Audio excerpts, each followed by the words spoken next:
Hello friends, welcome to 3R classes. हम लोग अपनी क्लास में पढ़ रहे थे भारतीय इतिहास घटनाचक्र पूर्वावलोकन। टॉपिक चल रहे थे दक्षिण भारत के जो राज्य थे चोल चेल और पल्लव जो राजा थे इनके बारे में पढ़ रहे थे। आज का पहला सवाल है, चोलों की राजधानी थी तंजौर। प्रश्नगत विकल्पों में चोलों की राजधानी तंजौर थी। इसके अतिरिक्त गंगैकोंडचोलपुरम भी चोलों की राजधानी बनी थी। संगम काल में चोलों की राजधानी उरेयूर थी। अगला क्वेश्चन है, निम्नलिखित में से कौन चोल साम्राज्य की विशेषता थी? साम्राज्य का मंडलम में विभाजन, ग्राम प्रशासन की स्वायत्तता, राज्य के मंत्रियों को समस्त अधिकार, या कर संग्रह प्रणाली का सत्ता व उचित होना। तो राइट आंसर हमारा हो जाएगा ग्राम प्रशासन की स्वायत्तता। ये चोल प्रशासन की विशेषता थी। चोल शासन की सबसे उल्लेखनीय विशेषता वे असाधारण शक्ति तथा क्षमता है जो स्वायत्त शासी ग्रामीण संस्थाओं के संचालन में परिलक्षित होती है। वस्तुतः इस काल में स्वायत्त शासन पूर्णतः ग्रामों में ही क्रियान्वित किया गया था। चोल काल किसके लिए प्रसिद्ध था? चोल काल अपनी ग्राम पंचायतों के लिए प्रसिद्ध था। अगला क्वेश्चन देखेंगे। उससे पहले गाइस, अगर आप लोगों को चैनल पर नए हैं तो प्लीज़ सब्सक्राइब करिएगा। वीडियो पसंद आए तो लाइक एंड शेयर ज़रूर करिएगा, जिससे कि मोटिवेशन बना रहे। अभी भी यहाँ पे बारिश हो रही है, स्कूल से अभी आए हो, आते ही आपकी वीडियो रिकॉर्ड करने के लिए बैठ गए। चोल युग प्रसिद्ध था निम्न के लिए। तो ये चोल युग प्रसिद्ध था अपनी ग्रामीण सभाओं के लिए। किस दक्षिण भारतीय राज्य में उत्तम ग्राम प्रशासन था? किस दक्षिण भारतीय राज्य में उत्तम ग्राम प्रशासन था? तो राइट आंसर हो जाएगा चोल साम्राज्य में। कुशल ग्रामीण प्रशासन के लिए प्रसिद्ध राजवंश है। कौन सा राजवंश ऐसा था जो ग्रामीण शासन के लिए प्रसिद्ध था? वो था चोल वंश। कौन सा मध्यकालीन भारतीय साम्राज्य व्यापक स्तर पर स्थानीय स्वशासन के लिए प्रसिद्ध था? तो राइट आंसर हो जाएगा चोल वंश। देखिए, एक ही सवाल को कितने घुमाकर अलग अलग तरीके से पूछा गया है। चोलों के अधीन ग्राम प्रशासन के बहुत से ब्यौरे जिन शिलालेखों में हैं वे कहाँ पर मिलेंगे? उत्तर मेरूर में।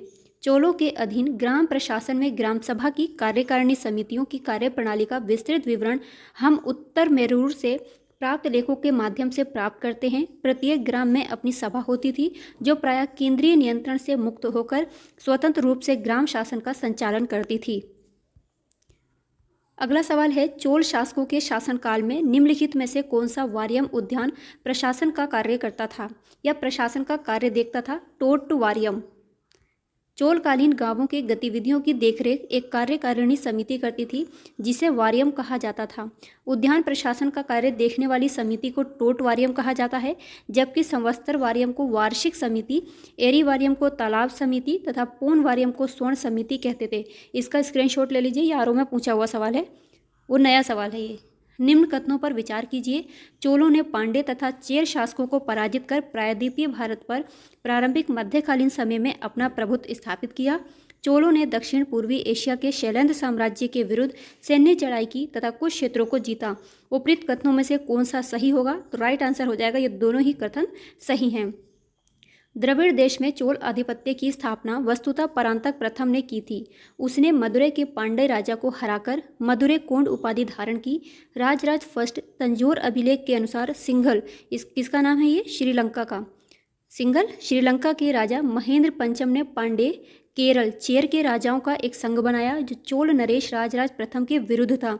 इस संघ का भेदन करने के लिए राजराज प्रथम ने सबसे पहले चेर राज्य केरल पर आक्रमण किया और कंडलूर के मैदान में परास्त किया।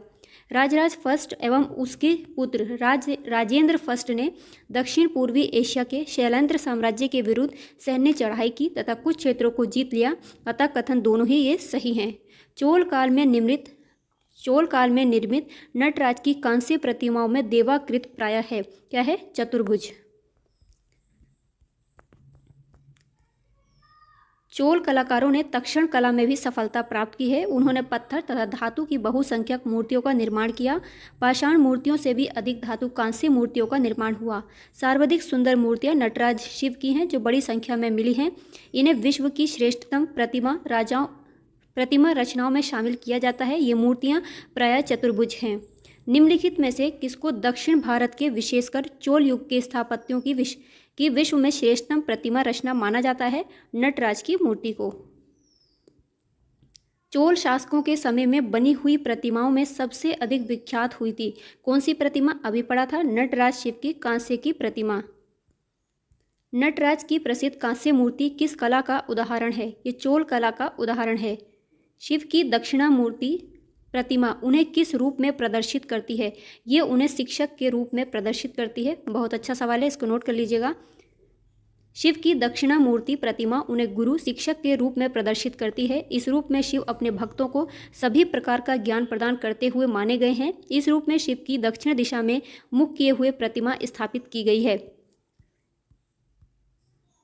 72 व्यापारी चीन में किसके कार्यकाल में भेजे गए थे? ये कुलोतुंग फर्स्ट के व्यापारी थे। इसके कार्यकाल में भेजे गए थे, चीन से व्यापारी आए थे। चोल शासक कुलोतुंग फर्स्ट के शासनकाल में 1077 ईस्वी में 72 सौदागरों का एक चोल दूत मंडल चीन भेजा गया था। आज की क्लास में इतना ही है गाइस, कल को देखेंगे इसके आगे के सवाल। तब तक के लिए अपना ख्याल रखिए, पढ़ते रहिए। वीडियो पसंद आए तो प्लीज़ इसको लाइक एंड शेयर करिएगा। चैनल पर अभी 2-3 वीडियो और डाली गई हैं। बाघ अभ्यारण्य डालेंगे, जैव मंडल आरक्षित क्षेत्र, अगर आप लोग नहीं देखा तो प्लीज़ जाकर के उनको देख लीजिएगा। बाय।